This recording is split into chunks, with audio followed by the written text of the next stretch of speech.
Olá, seja bem-vindo a mais uma revisão da lição. Hoje vamos recapitular a semana toda. Estamos mergulhando na lição 10. O estudo de sábado, 31 de maio, nos jogou direto em histórias bíblicas importantes, né? Dilúvio, Sodoma e Gomorra. A ideia, sim, é que não são só histórias antigas. São como avisos, exemplos para nós que vivemos no fim dos tempos, como Paulo dizia. Parece que a Bíblia meio que usa o passado para iluminar o futuro, né? Exatamente. E o mais incrível, né, é perceber a mão de Deus guiando tudo isso, revelando o fim desde o comecinho. Essas narrativas, elas ecoam o que está por vir.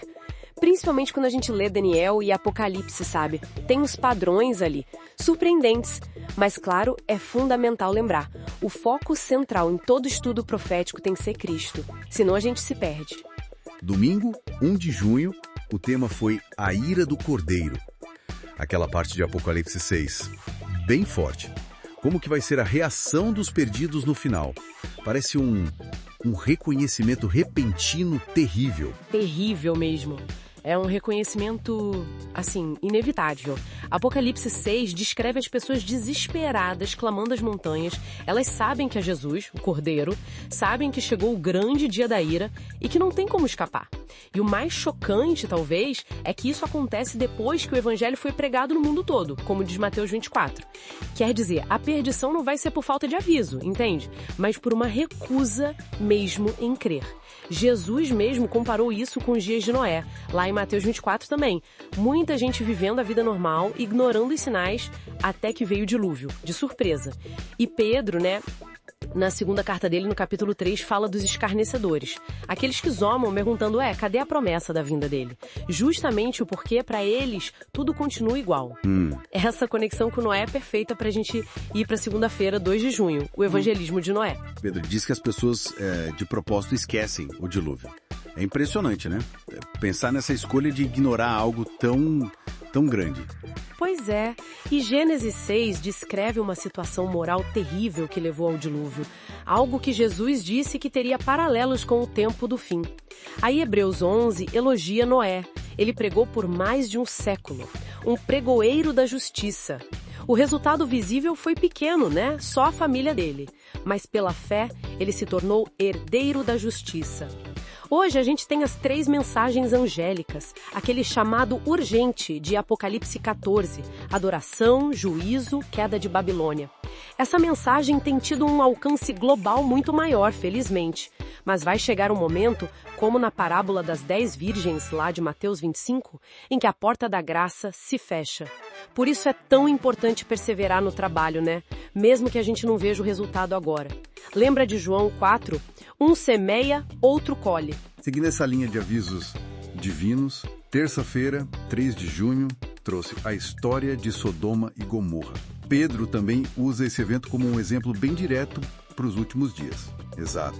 Ezequiel 16, detalha a soberba, a fartura, a falta de cuidado com o pobre, a imoralidade que levou à destruição. É um aviso claro, a impiedade vai ter um fim. Apocalipse 20 confirma isso. Mas o interessante é como o pecado nos engana, É muito fácil ver o erro do outro e se achar justo. Ezequiel chegou a dizer que Israel tinha se tornado pior que Sodoma.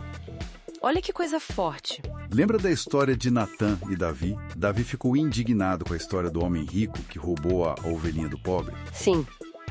E aí Natã disse, esse homem é você. Aí a ficha caiu para Davi. A palavra de Deus funciona como esse espelho. Quando a Bíblia descreve a Babilônia simbólica, lá em Apocalipse 13, 17, ela está alertando o próprio povo de Deus para não cair nas mesmas armadilhas, sabe? De corrupção, de compromisso com o mundo. Entendi. Aí na quarta-feira, 4 de junho, o foco foi o juiz de toda a terra. Voltamos para Gênesis 18, para aquela conversa incrível de Deus com Abraão sobre Sodoma. É um momento muito especial. Deus escolhe revelar seus planos, como diz Amós 3.7. Certamente o Senhor Deus não fará coisa alguma sem primeiro revelar o seu segredo aos seus servos, os profetas. Os anjos indo para Sodoma. Dá para ver um paralelo com os anjos de Apocalipse chamando o povo para sair de Babilônia, Apocalipse 14, Apocalipse 18. Mas o ponto alto ali é a intercessão de Abraão. E aquela pergunta fundamental que ele faz, não faria justiça ao juiz de toda a terra? Essa pergunta ecoa, né? Muito. Ecoa até o juízo final. Apocalipse 20 descreve Deus abrindo os livros por quê? Não é porque ele precisa descobrir algo. É para que todo o universo, anjos, mundos não caídos e nós, os redimidos durante o milênio, possa ver as evidências, possa entender as decisões dele, confirmar que ele é justo antes do fim do mal. É uma transparência divina impressionante. Isso prepara terreno para quinta-feira, 5 de junho, e o juízo pré-advento, um conceito que vem muito forte de Daniel 7. O que significa exatamente esse juízo acontecer antes da volta de Jesus? Então, Daniel 7 descreve uma cena no céu. Acontece antes do reino ser entregue aos santos. É um juízo investigativo. Os registros são examinados. Eclesiastes 12.14 diz que Deus traz tudo a juízo, né? Até o que está escondido. Deus já sabe o resultado óbvio, mas ele abre esse processo para que as criaturas inteligentes, anjos, e depois nós, compreendam a justiça das suas ações, especialmente depois de tudo que aconteceu com a rebelião de Lúcifer. E Daniel 7:22 diz que o juízo é dado aos santos do Altíssimo, ou feito a favor dos santos. Por quê? Por causa de Jesus. Exatamente. Porque o Filho do Homem, Jesus, como Daniel 7.13 o chama, está lá como nosso representante, nosso Advogado. É a justiça perfeita dele, que ele nos dá pela fé, que garante a nossa aprovação.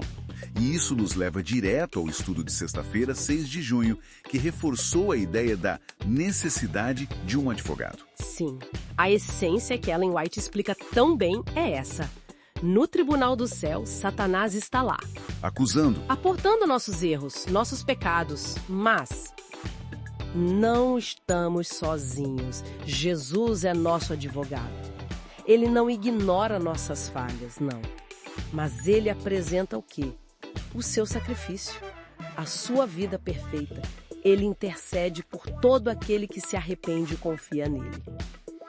É ele quem garante o perdão, a misericórdia, a reconciliação. Essa é a nossa única esperança no juízo. Não há outra. Recapitulamos uma semana intensa, cheia de avisos do passado, mas também de muita esperança por causa de Cristo, nosso advogado. Fica talvez a reflexão. Se a gente entende que o juiz agiu com justiça e transparência lá atrás, revelando seus motivos, como isso fortalece nossa confiança nele para o futuro que a gente ainda não vê? Até amanhã no próximo estudo. Até mais.